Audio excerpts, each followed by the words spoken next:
ಎಲ್ಲಿ ಅಸಮಾನತೆ ಇದೆಯೋ ಅಲ್ಲಿ ಅಂಬೇಡ್ಕರ್ ಇರ್ತಾರೆ. ಅನಿಹಿಲೇಷನ್ ಆಫ್ ಕ್ಯಾಸ್ಟಲ್ಲೇ ಬಾಬಾ ಸಾಹೇಬ್ ಹೇಳ್ತಾರೆ, ನಾನು ಈ ಕೃತಿಯನ್ನಾಗಲಿ ಅಥವಾ ಈ ಜಾತಿ ವಿನಾಶ ಪರಿಕಲ್ಪನೆಯನ್ನಾಗಲಿ ಹೇಳುತ್ತಿರುವುದು ನನಗಾಗಿ ಅಲ್ಲ, ನಿಮಗಾಗಿ. ಅಂಬೇಡ್ಕರ್ ಅವರ ಚಳುವಳಿಗಳು ಪ್ರಸ್ತುತ ಭಾರತದ ಮೇಲೆ ಹೇಗೆ ಪ್ರಭಾವ ಬೀರಿದೆ? ನೌಕರಿಯಲ್ಲಿ ಕೆಲಸ ಮಾಡ್ತಿರ್ತಕ್ಕಂಥ ಹೆಣ್ಮಕ್ಳಿಗೆ ಗೊತ್ತಿಲ್ಲ ಅದು ಹೆರಿಗೆ ರಜೆ ಘೋಷಣೆ ಆಗೋದಕ್ಕೆ ಕಾರಣನೇ ಬಾಬಾ ಸಾಹೇಬರು ಅಂತ, ದ ಪ್ರಾಬ್ಲಮ್ ಆಫ್ ರುಪಿ ಅಂತ.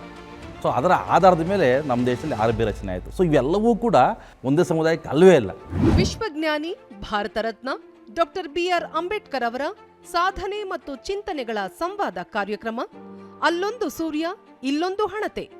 ಕೊನೆಗೆ ಹೇಳ್ತಾರೆ ಅವರು, ನಾನು ತುಂಬ ಕಷ್ಟಪಟ್ಟು ಈ ಹೋರಾಟದ ವಿಮೋಚನಾ ರಥವನ್ನು ಎಳೆದು ತಂದಿದ್ದೇನೆ, ನಿಮ್ಮ ಕೈಲಿ ಸಾಧ್ಯವಾದರೆ ಎಳೆದು ಹೋಗಿ, ಆಗಲಿಲ್ಲ ಅಂದರೆ ಅಲ್ಲೇ ನಿಲ್ಲಿಸಿ, ಹಿಂದಕ್ಕೆ ಮಾತ್ರ ತಳಿಬೇಡಿ ಅಂತ. ಬಾಬಾ ಸಾಹೇಬ್ ಹಿಂದೆ ಒಂದ್ಸರಿ ಹೇಳಿದರು, ಬ್ರಾಹ್ಮಣ್ಯ ಅಂದರೆ ಬ್ರಾಹ್ಮಣರಲ್ಲ, ಬ್ರಾಹ್ಮಣ್ಯ ಅಂತಂದರೆ ನಾನೇ ಮೇಲು ಅಂತಕ್ಕಂಥ ಒಂದು ಮನೋಭಾವ.